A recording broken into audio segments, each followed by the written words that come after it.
lamesa. Nilalagay na ni Kuya. Ano po kaya gagawin sa mga lamesa? Aba, 3 lamesa.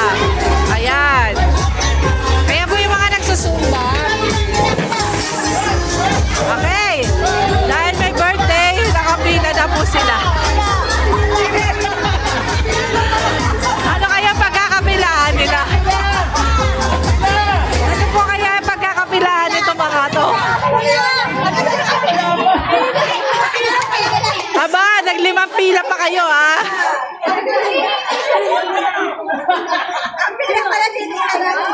Ang bilis nila pumila. Okay ba? Nakapila na kayo? Ang baso. Dito naman nagbigay. Wala pa kayo dyan, ilan? 10. Aba, ito po pala yung pinagkakaguluhan nila. Pagkatapos nila magsumba, nagbigayan po sila ng mga baso. At merong mga kape. Ayun na po yung tubig na mainit, nilalabas na. Ayan, nilabas po yung 2 telmos. 2 thermos.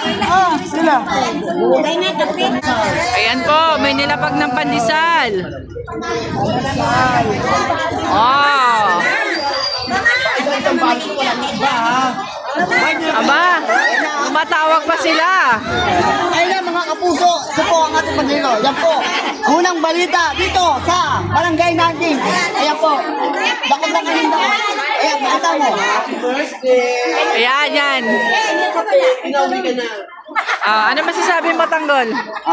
Ito yung masasabi ko. Itong mga to, sumba na sumba lang, hindi na lang. Kita. Paano kayo pa? Payat. Hindi na kami Aba, nag-aaway-aaway pa ata sila sa palaman. Hindi mo akong ba? Ayan po. Habang po sila nagpapalaman, napansin ko tahimik na tahimik sila. Okay, ayun po. Tahimik po sila. Dahan-dahan po sila nagpapalaman. Tingnan nyo po, ayan. Magagaling mag-magic yung mga nagsusumba. Mamaya makita nyo wala na yan laman.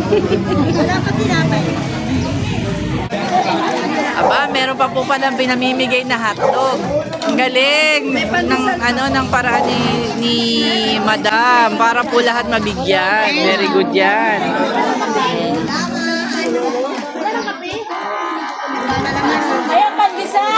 Ay na po, naglabas ulit ng 2 plastic na pandesal. Dahan-dahan lang. Oh.